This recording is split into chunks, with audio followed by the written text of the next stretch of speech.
Welcome home, where we provide information, inspiration, and motivator after motivator after motivator here on America's Next. I have John McClain here with me today. How you doing? I'm doing very well, and I'm so excited. How are you? I'm doing really well today. I really can't come up with a better way to explain it than that. My family's doing well. I woke up today. People seem to be doing pretty good out there on social media. And I'm having an interview with you today, so I think you're doing any better. How are you feeling out there? I'm doing well. I'm feeling well. It's a little bit hot here. I'm calling in from Vegas, and but the weather's starting to clear up, and I'm feeling pretty good. Okay. Yeah. Okay. All right. Where are you from? I was born in Staten Island, New York. Okay. But I kind of grew up all over. So, when people ask me that question, it's really hard for me to answer. I spent high school in Las Vegas, but I also spent middle school in Atlanta, and then I was in New York. So it just depends on who I'm talking to, but I'll just say New York to keep it consistent. Yeah. How many years were you in Staten Island? Maybe a total of 8. Yeah, Okay. a total of 8 years. Okay.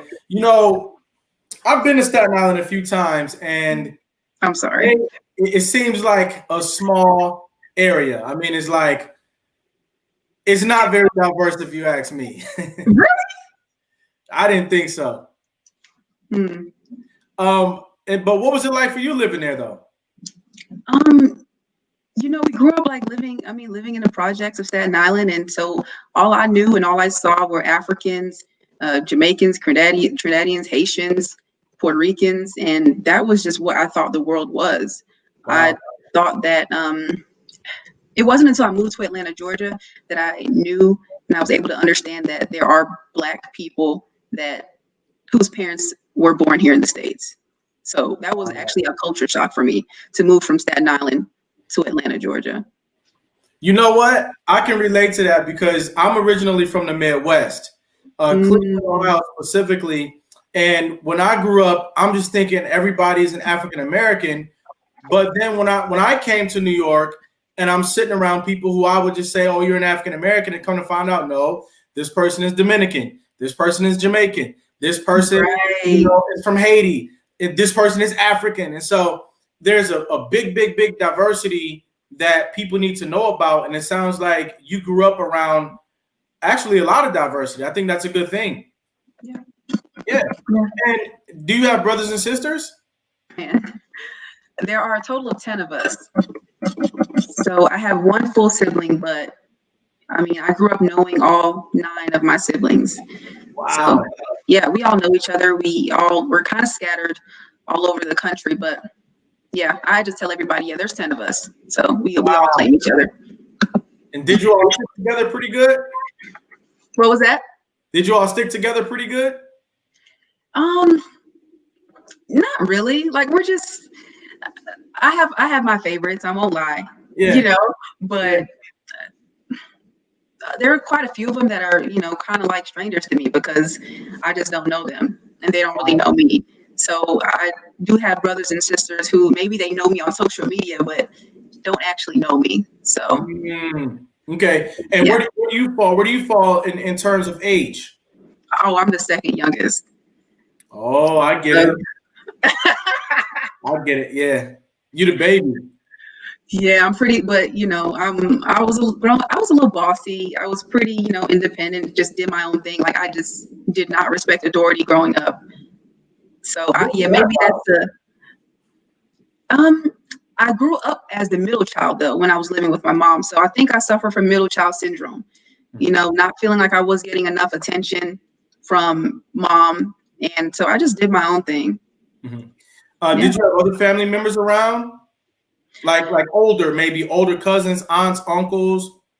From the time that I was born until I was about 7 years old, but that was it. That was it. What happened after that? My mom decided to pick up and move to Florida. And then we moved. And then when we were in Florida and my cousins would call, she would, tell me, hey, don't tell anybody where we are. And so that was pretty much how, I just didn't really talk to my family much after that. Wow. That must have been kind of traumatic for you. I remember going back to visit my family as a college student, and the dynamic was just weird. Like, it was just off. So it's a little bit different. Did you ever find out why y'all moved like that? I didn't. And looking back, and I talk about this in my book, I believe my mom was running from something. I just don't know what or who that was. Mm-hmm. But it seemed like she was trying to get away from something or someone. Mm-hmm. Mm-hmm. Okay. So then what was the next chapter like for you? Because now your eyes are wide open. You're living in Staten Island, but now you're living in Florida. So whole new environment, I'm sure that might have opened up your eyes a little bit. What happened next? I don't think my mother had any money by the time that we got to Florida. I think she had 50 cents in her pocket. And we've lived in a lot of shelters, maybe 3 or 4 shelters. And I remember staying like in the Salvation Army, sleeping on floors, sleeping on cots. And that was my life for about a year. And then the first place that we were able to call our own was in this trailer park. So we lived in a trailer for maybe 6 months. And then we got evicted, and then we did the whole shelter thing again. And then my mom was hearing from her coworkers that Atlanta, Georgia is a better place for, someone like her. She wasn't a citizen, I don't think. Okay. To this day, I don't even know, but she was told that moving to Atlanta, Georgia, she might have opportunities. So we got on a bus and then went to Atlanta, Georgia a year after. So can you tell me, what was it like for you living in that homeless shelter as a child? Can you paint that picture for me, respectfully?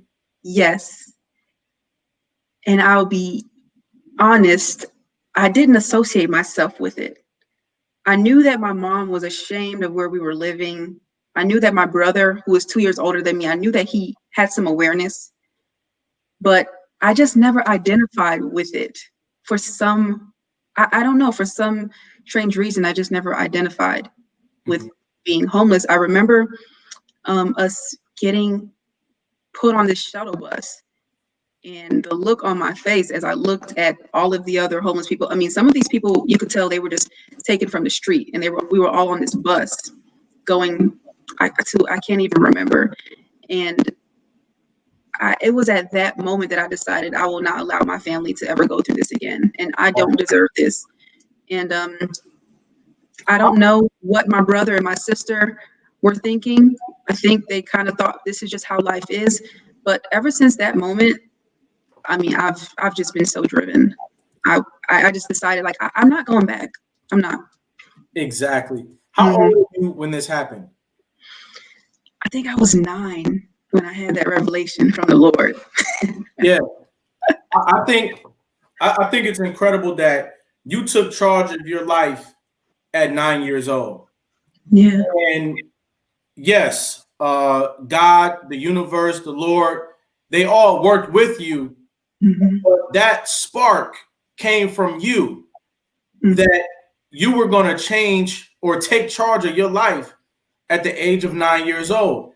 And what that says to me is that 9-year-olds here in America or anywhere across the world is a powerful force. A 9-year-old is someone who can decide to take control of their life. And you're speaking to that today. That's good. Wow. What do you think about the power of 9-year-olds across the world? I haven't thought about it. These questions that you're asking me are kind of opening up some things that I, put away and I haven't dealt with for a while. So I haven't thought about it, but I just remember between 5 and 9, I felt like, the world was just mine. I felt like I could do anything that I wanted. I could be anyone that I wanted. It didn't matter what my circumstance said. I knew that it wasn't my reality, and I knew that that was not going to be my reality. So if I could understand all that at 9 years old, And with the kids that I know now who are 9 and younger, and even the access that they have, I mean, they're brilliant. I believe that kids have an inner genius that is waiting to be tapped into.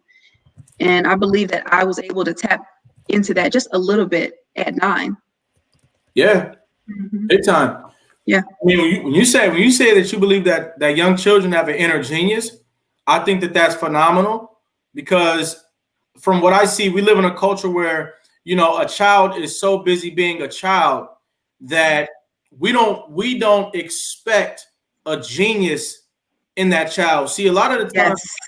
a lot of the time we think that genius is something that's magically added on, probably around the time you get in high school and you start taking SAT and ACT. But in reality, that genius is there from the time that you're born, and it's a matter of your experiences or your exposures that Yes. turn that genius on. So I like what you're saying, and I hear what you're saying as well. Um, what was the first thing that you did? Because now we're going on photographic memory. What was the first thing that you did once you realized that you were going to take charge of your life? Did you look for a job? Did you start a journal? Did you draw a picture? What did you do? You did something. Oh, let's go back.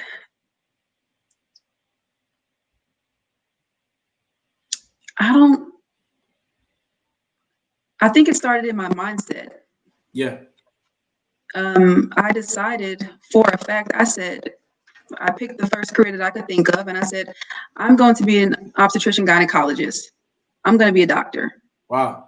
And everything that I did, everywhere that I went, I really tried to embody this doctor that I felt like I was going to become. Mm-hmm.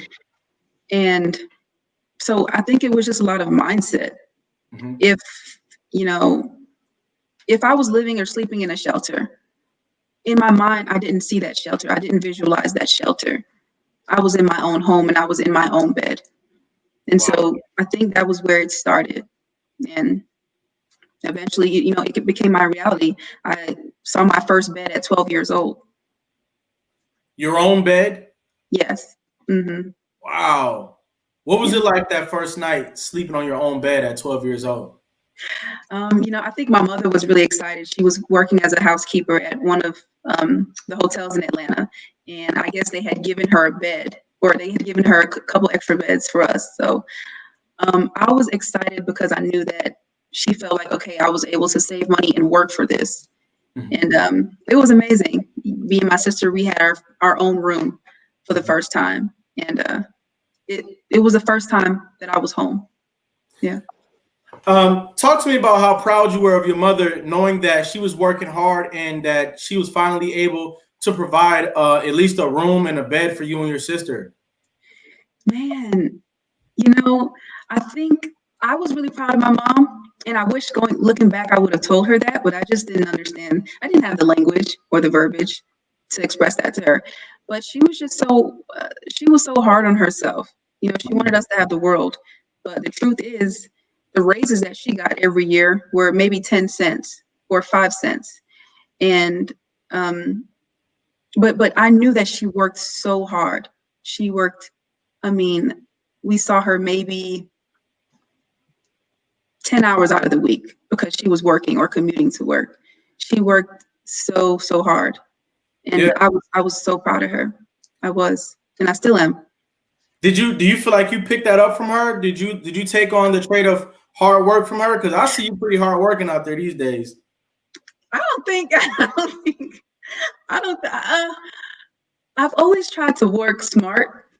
I've always tried to think of a different way. Okay. And I think that's the biggest difference between me and my mom.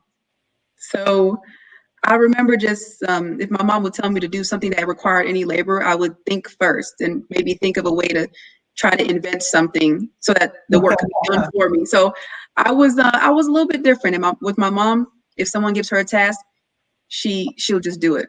Mm-hmm. So I work hard in a different way. Yeah. I will say that. It's called working smarter, not harder. Yeah. Yeah. Oh, and where's your mother from? Just for context. Yeah, my entire family's from Trinidad and Tobago. Mom, dad, everybody. Okay. Yeah. Wow. TNT. Do you know anything about the culture there? What's it like? All I know about Trinidad is Carnival. That's it. That's all I Carnival? know. Yeah. So, but yeah, I don't know much about Trinidad or the culture. I just knew that I grew up eating a lot of Trinidadian foods, and my family is loud, and everybody likes to dance. But yeah, I don't know much about my culture, but I can't wait to go visit. Yeah, Mhm. yeah. All right. So, how did all of this translate into your social life as a 10, 11, and 12-year old? What was it like for you growing up? I remember, like I said, that was the first time I became aware that, oh, there are Black people whose parents aren't from the islands or aren't straight from Africa. And I didn't understand that until I moved to Atlanta, Georgia. And it was quite a culture shock because some of the things that the students valued in Atlanta, I didn't value. I didn't know anything about name brands, anything about, Nike. Like I didn't know what that was. And so I dealt with some bullying when I was in, about 10, 11, 12. And to me, it just didn't make sense because it was nothing that I really valued. So um, my family was, we value hard work. You go to school, you get a good education. And we're taking advantage, since I was born here in the US, take advantage of your citizenship, get a good job, get benefits. That was what, I was taught. But it seemed like in Atlanta, kids were taught, you wear Air Force Ones, you wear like whatever. And it was quite a culture shock for me. It was. You know, I think that you're touching on something big right now, and Yeah. that is you were growing up in America, pretty much looking like an African American, but in fact, Mhm. you really weren't around any African Americans. Yeah, I'll just say it Right. straight. You really Yeah. weren't around a lot of African Americans, and Mhm. so you had cultural differences. And when you did get around a lot of African Americans, when you went to Atlanta, you realized that there was a lot of things that they thought or believed in or valued that was Mhm. different for you. Right. Can you Hmm. can you give me some examples? I mean, I know you mentioned the sneakers and stuff like that, Yeah. but I mean, so who were you on the other side? Were you humble? Were you I mean, who were you? I mean, because if you're not into clothes, music, and fashion and stuff like that, which is Right. understandable, who were you? I started to get into it. I thought, well, wait, maybe I am supposed to have certain shoes, and so I would beg my mom to, get me Air Force Ones, and it took her maybe 2 or 3 years to save up for these shoes for Wow. me. Yeah, I didn't get them until I was like in the 8th grade, but I felt like I had to prove myself being in Atlanta.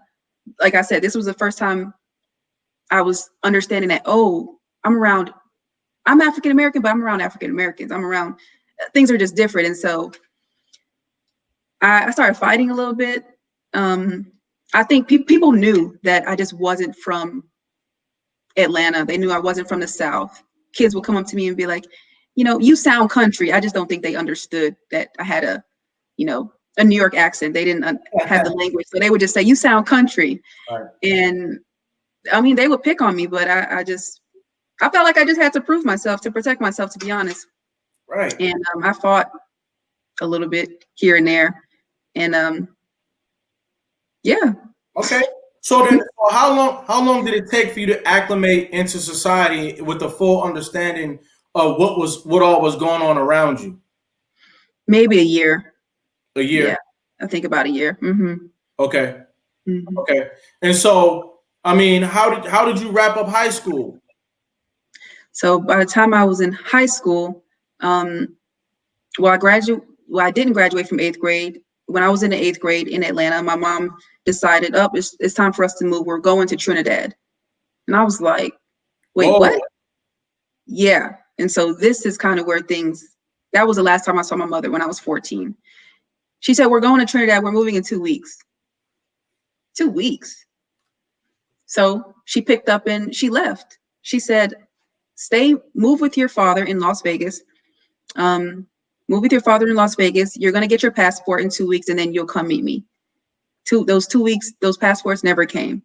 So 2 weeks turned into 2 years. 2 years turned to, still have not seen my mother. She's still in Trinidad. And that was how I ended up getting to Vegas. And that was where I went to high school in Las Vegas. Oh, whoa. Right. You know, I want to raise awareness about the fact that right here in America, we have so much diversity. And sometimes when you're living in the middle of America, whether it be north or south, it can be hard to imagine that right along the coasts, especially along the coast, there are people who might look like you. I'm looking at you right now. I'm thinking we're pretty much the same complexion. If I saw you walking down the street, I would think that we had a whole bunch of stuff in common. Yeah. But when we say that young people need help in foster care, we're not just talking about the little kids that you know next door who's got 50 relatives who lives in the same city or in the state next door. We're talking about potentially a young person whose parents is not even from America. Yeah. Whose parents is in survival mode. Their parents are moving from state to state. Yeah. Those children, those international children, they have to overcome almost twice as much as people who've been, if you've been here for generations, you're not coming here as almost like a foreigner. You have to deal with citizenship issues. You have to deal with people bullying you who look like you because they feel like you're not African American.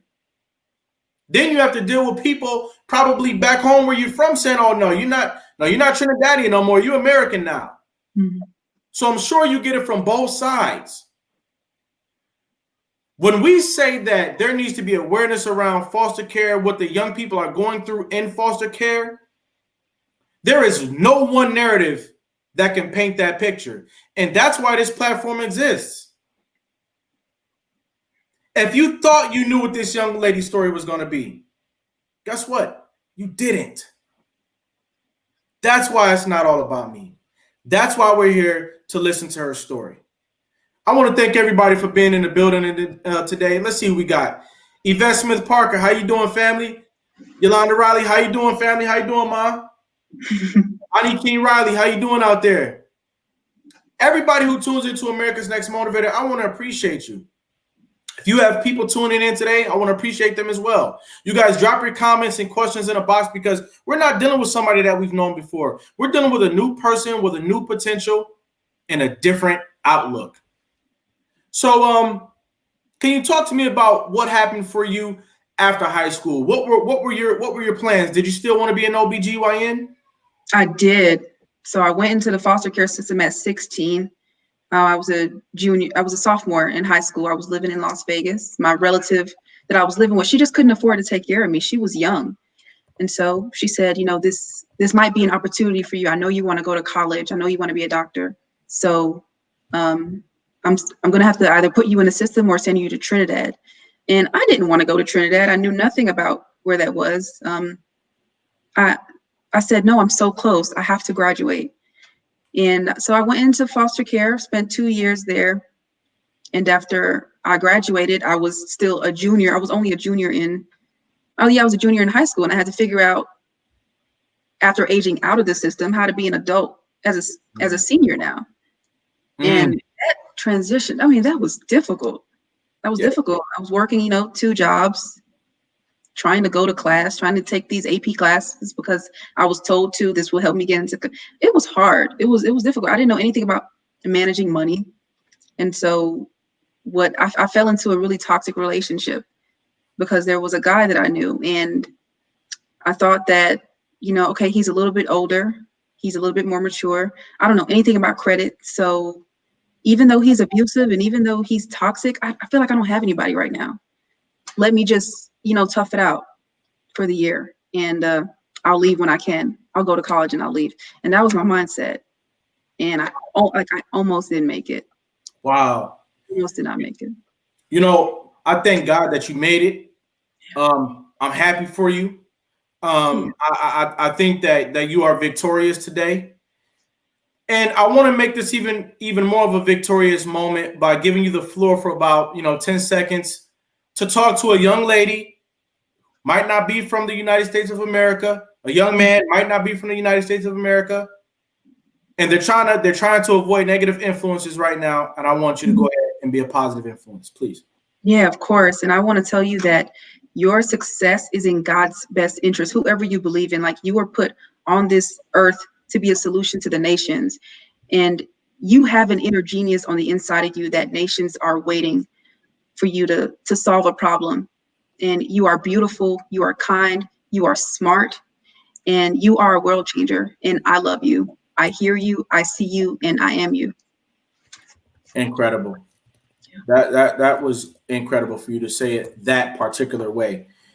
Now, when you say that you have an inner genius that worlds are waiting for, I want you to unpack that, and I want you to explain it so that a third grader can understand it. Yeah. And if you think about a seed, or think about an oak tree, that oak tree was once a seed.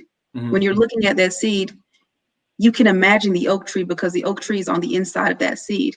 And so that's what we should think about when we're looking at kids. There are nations on the inside of them. There are books that are waiting to be written. There are movies waiting to be directed on the inside of them. And they need to allow those gifts to manifest at 2 and 3 and 4 years old, because the genius is already in them. When God created them, he created them with the solution on the inside of them. The purpose is inside of the person. And I think society tells us that we need to find a job, find a title, go to school to find purpose, when purpose was hidden somewhere we couldn't lose it, and that was inside of us. So that's what that means. Absolutely. Mm-hmm. Ladies and gentlemen, we're talking to Jay McClain today. She is a powerful speaker. She's had a powerful past, and she's not letting any of this stop her from getting to where she's going. We're going to be right back after a brief message. America's Next Motivator. Monday, Wednesday, and Friday at 5 p.m. Eastern. Tuesday and Thursday at 10 a.m. Eastern. America's Next Motivator. Hosted by me, Cedric Riley, and sponsored by the Pride Empowerment Network.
And we're back. How you feeling out there? I'm feeling great.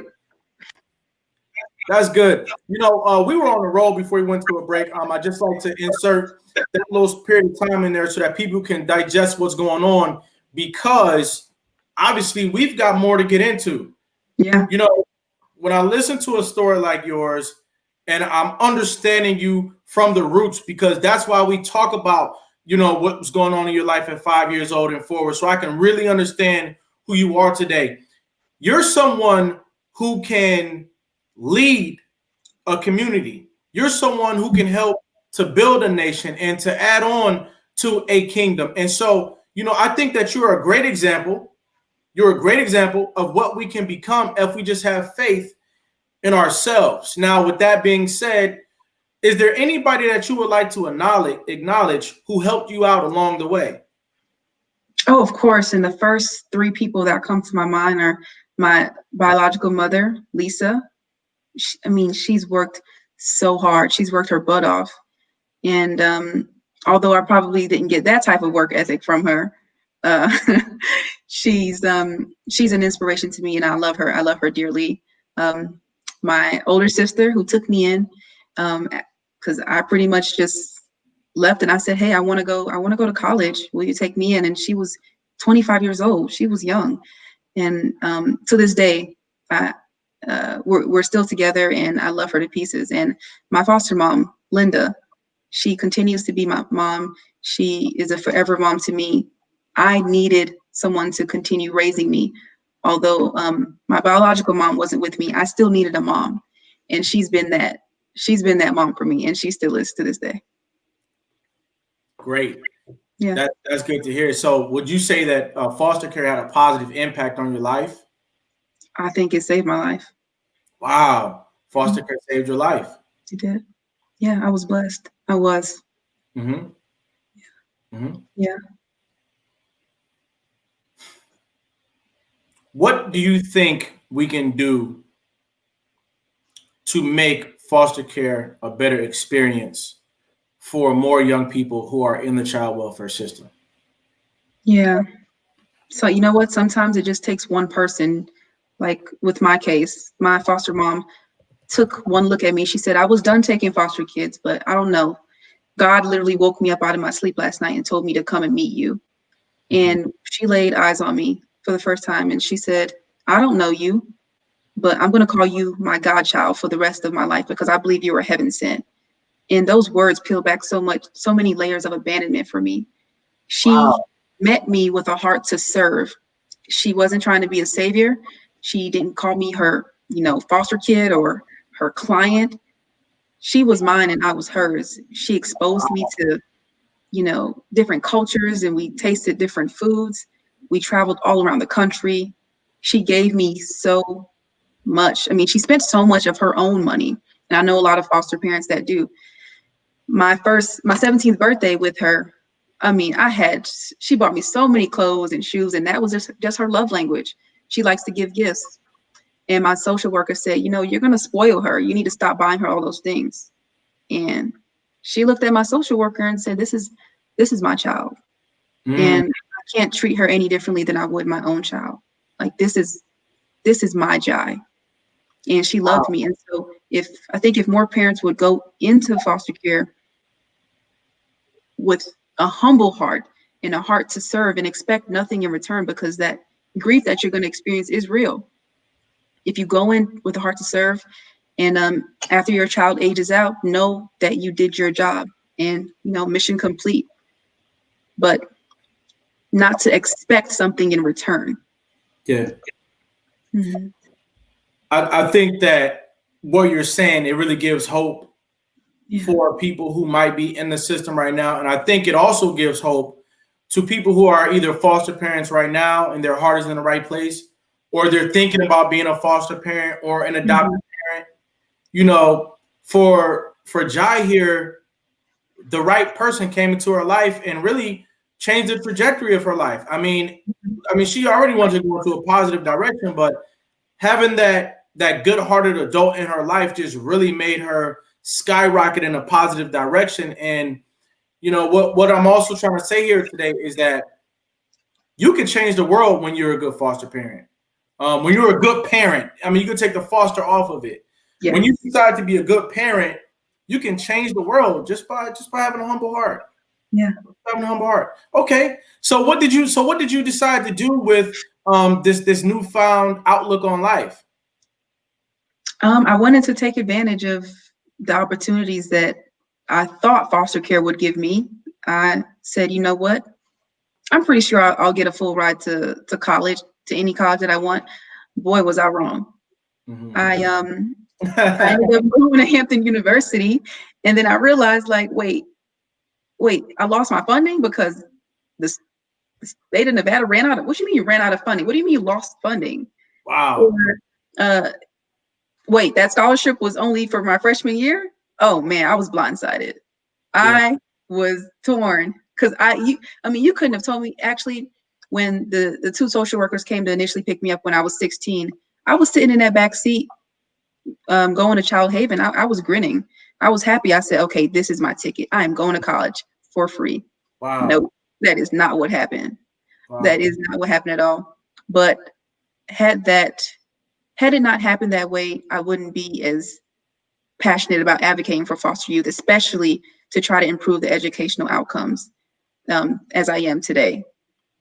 So I believe it was a divine intervention. Wow. Shout out to Alexis Smith, who's in the building today. I want to let you know, Alexis, that I appreciate your support. I appreciate you tuning in to listen to Jai's story. I think you can get a lot of inspiration from the things that she's saying today. And I want to tell you to stay strong and stick it through. Okay, Alexis? Yeah. So Jai, so you became a foster care advocate. Is that what you did? Yes, I did. What's that mean? What's that mean? Right. So people ask me that all the time, and it means that I will speak up, I will stand up, and I will speak out for foster youth, whether that's with spreading awareness, whether that's attending town halls and meeting my local politicians and saying, hey, there's a problem in this community. Actually, no, there's a problem in the nation regarding the foster care system, and something needs to be done about it now, especially during the pandemic. Kids are still aging out and they're being sent on the street, and this is ridiculous. So connecting with organizations and going to events to speak and share my story and being put on platforms like this is all advocacy. Absolutely. Yeah. Have you produced anything that allows you to work smarter instead of harder? Say that again. Have you produced anything that allows you to work smarter instead of harder these days? Yeah. So the first thing that I can say is I wrote a book, and able to inspire masses by just writing this one book, and able to right now I have a really good opportunity with the school that I went to, Hampton University, and so we're partnering together, and they want to support me and buy my books for incoming foster youth that are going to go in and out of Hampton. And this has happened with quite a few other organizations as well. I've been able to start consulting with organizations who want to help foster youth. They have the resources, they have the funding, they have the knowledge and the expertise, but they just don't know how. They might not be, they might not have the courses about knowing how to be trauma informed and learning how to pay attention to different social cues that foster kids like myself might experience. Yeah. Yeah. I see Akil is in the building. How you doing, Akil? I appreciate you being here. Now, a couple big things that you just mentioned. Number one, you said you wrote a book. That's not small. That's major. What's the name of the book you wrote? Yeah, the title of the book is called All Things. And if you look at the title, there's a clock on the book, and it's on the time 8:28. And so all of that references Romans 8:28. Where it says all things work together for the good of those who trust the Lord and are called according to his purpose. What can you give me a little teaser? What's the content of that book? Honestly, a lot of what we spoke about today, I go way, way back as far as I can remember. I mean, to the beginning of my life, where I grew up, like I said, living in shelters and, experiencing abuse and talking about the things that a lot of people, especially in our community, don't want to talk about, like molestation. And I mean, it's raw. And so recently someone asked me, what can I expect to gain from this book? And I said, well, it's going to make you uncomfortable. So if you finish it, you can expect your life to be transformed. You can expect a new perspective, an open mind, and you can expect to be empowered through this book. We got a comment from Reeks Pesos in the building. He says, "Oh, okay." and Alexis Smith is here too. She says, "Yes, we need more raw." When you talk about how you created a book, you wrote a book, and that book is original, it's raw, it's authentic, it's giving you the true story. I just had these implosions going off in my mind, like boom, boom, boom. Yeah. That's what we need is Right. that little girl who's homeless with her mother, that little girl who's locked in a bedroom or locked in a room somewhere, that little girl misunderstood, mistreated. Mm-hmm. The young man likewise, the young man is misunderstood, shuffled around, he's international. Yeah. To grow up and write a book. Grow up and write a book. Powerful. Very powerful. And then you also said that you're going to Hampton University. Are we talking about the Hampton University? Oh, yes, the real HU. Okay, No offense. listen. Everybody, can we please get some more hearts, some more thumbs up? You know how we feel about people going to school out here. And she's going to the Hampton University. So let's show her some love, everybody, because she's not just shooting her shot. She's shooting a rainbow shot. And she's doing it correctly. So let's get her some love in the building. So you're partnering with schools such as Hampton University. That's one of the best schools in the world. Man, you can say that again. Yeah, it's one of the best schools in the world. But now you've decided to give back by working with organizations to not only provide your books, but to provide your insight on, where do we go from here when it comes to effectively working with youth out of the child welfare system. Yes. What are your top 3 tips for agencies who want to do better by people who've been impacted by the child welfare system? Oh, that's a great question. The first is what I would say, people in foster care, people who have experienced the system, they are the experts. So get those people involved and hire those people to work with you. They will add so much value. It does not matter your expertise or your resume. Experience is the best teacher. So you need to partner and hire people who have been through the system. I think the second thing is to make sure that you're understanding what it means to be trauma informed and have a trauma informed perspective, because perspective is everything and perspective can change everything. And I guess the last tip is something that I've been working on lately would be to partner with other organizations. You would be surprised how many people want to help and want to support foster youth, but they just don't know how. So, I mean, from celebrities to politicians, they want to know what's going on in the world, and they just might not have the awareness that you have. So partnerships are everything, everything. When you say that we need to be trauma informed, what does that mean? Right. So I'll give you an example, because this is something that I thought about recently. Someone who has experienced foster care, they may be in survival mode. Who knows when they'll get out? I remember the first time that I moved, I stayed in Dallas, Texas for a little bit. I was supposed to live with someone for 6 months. For 4 out of those 6 months, I did not unpack my suitcase. The first time that I got an apartment and signed a lease, this was my own home. My name was on this lease. I didn't buy any furniture.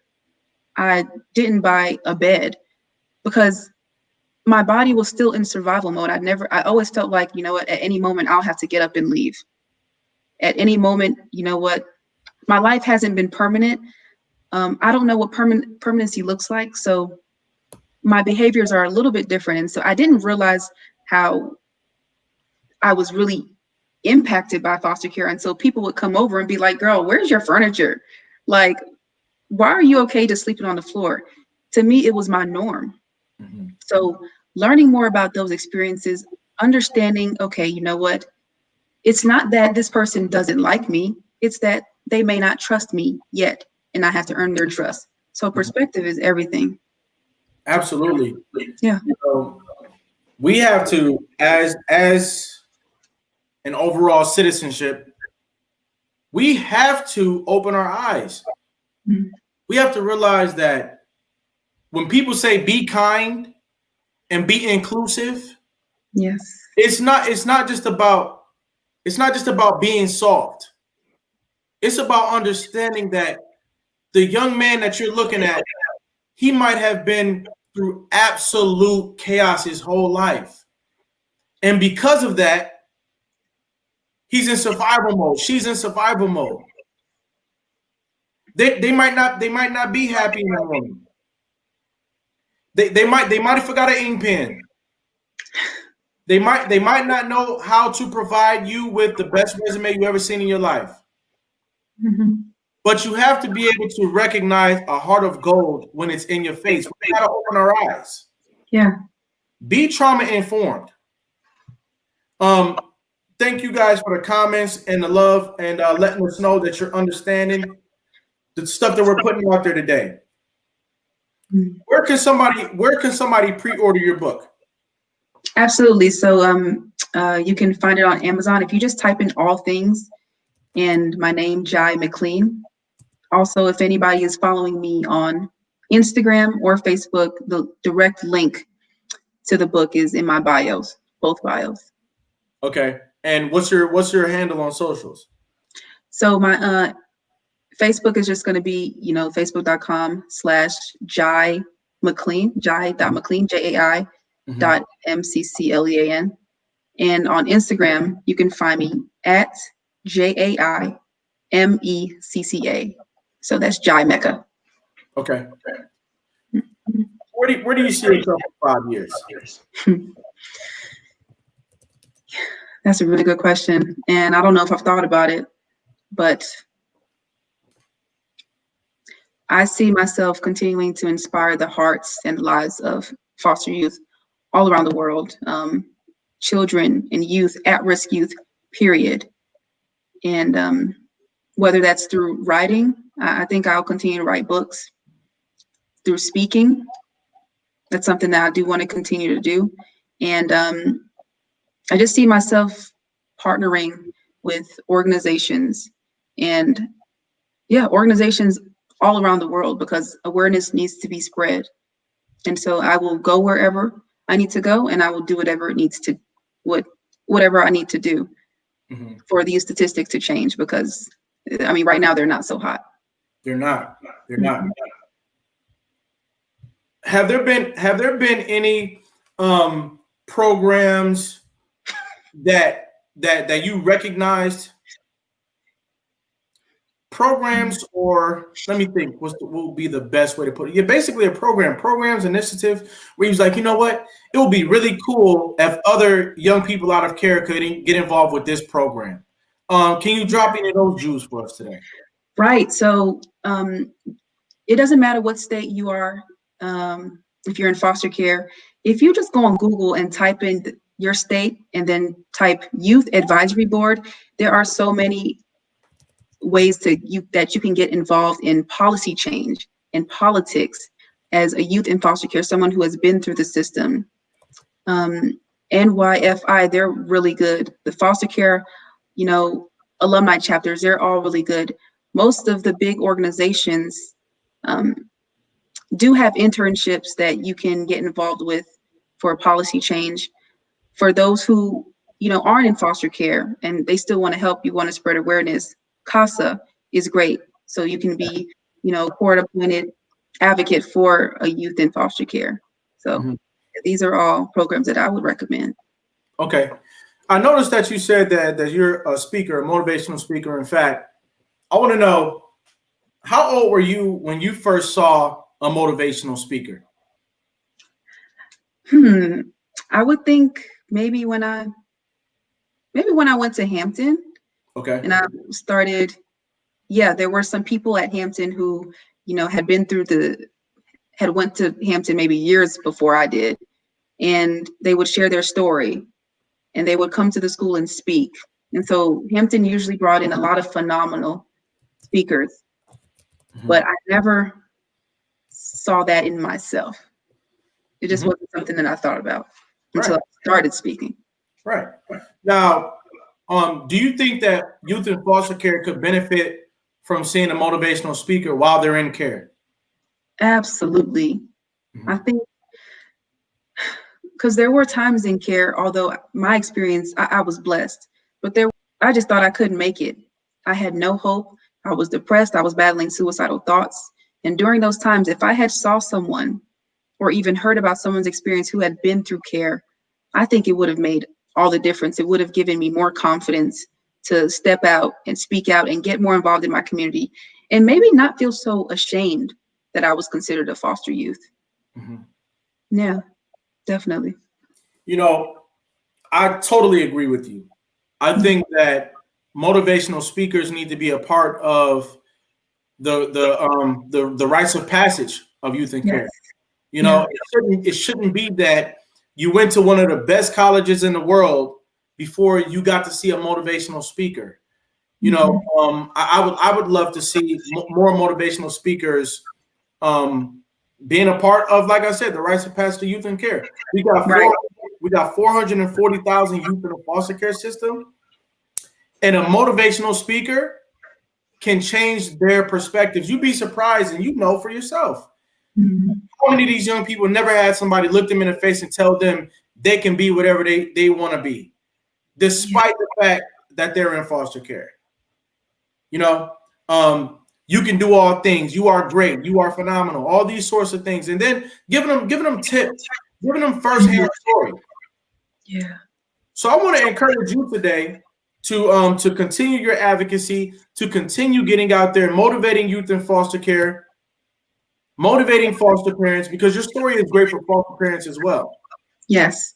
There's a lot of foster parents out there, they're on the brink of giving up because all they hear is the horror stories about how everybody's being negatively impacted. And they need to know about you and how you were positively impacted. Hmm. I'm going to be looking for your book. I'm going to be looking for your next initiative. And like people used to tell me, I'm going to be looking for you on TV someday. Thank you. Thank you. Yeah, yeah.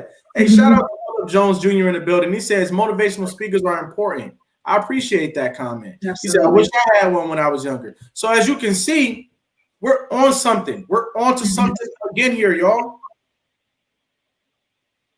Get more motivational speakers in front of our children. Yeah. Hey, you might not be spending your whole day coming up with a way to get through to these young people, but John McClain is. You might not be willing to put your story and your testimony on the line to uplift and benefit young people clear across the world, but she is. Find a way to get more motivational speakers in front of youth in foster care. Yeah. Um, Absolutely. any last words before we move on to a home run? Um, I think we covered a lot. We did. I mean, look, we definitely we definitely covered, you know, a lot of ground today. So with that being said, I just have a couple more questions I want to ask you as we run this home run. And ladies and gentlemen, if I didn't tell you already, please like and follow America's Next TV Show page on Facebook. Find us on YouTube. Our platform is E360 TV. Find us on Roku, Apple TV, and Android TV. Listen, we're not just on Facebook talking jazz. We're not just on YouTube talking jazz. We are making a healthy investment in one another, and there's value in that. Jai, I want to ask you, what is survival to you? I think survival is doing whatever it takes by any means necessary. Mm-hmm.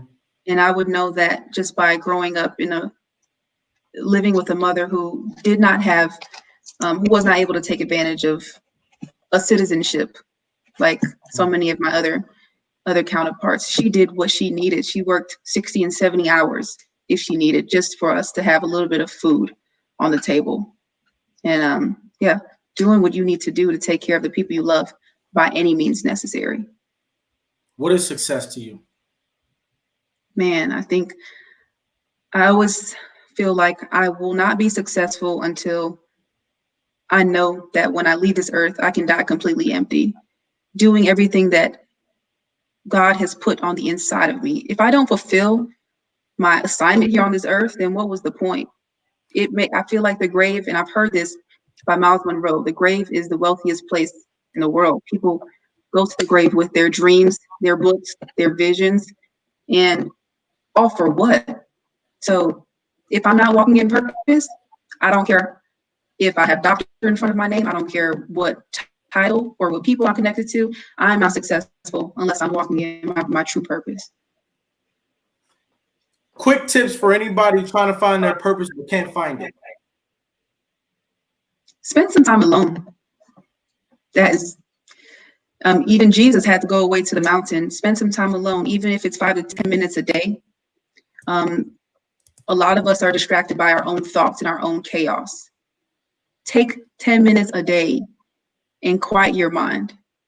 Okay. And I guarantee things will start to come up on the inside of you. And that was how I knew that I was supposed to be writing, because I started having all of these memories about me writing as a kid and my teachers telling me, you're such a great writer. It was because I took time to seek God and just spend time alone. What is greatness? Yeah. That's a good one. Greatness is giving myself grace, giving myself 1,000-second chances. Yeah. And I think that's something that has been hard for a lot of, millennials right now. We're constantly comparing, and we have so many limiting beliefs that we're not good enough or that we're not enough. But giving myself grace and telling me, hey, Jai, you know what?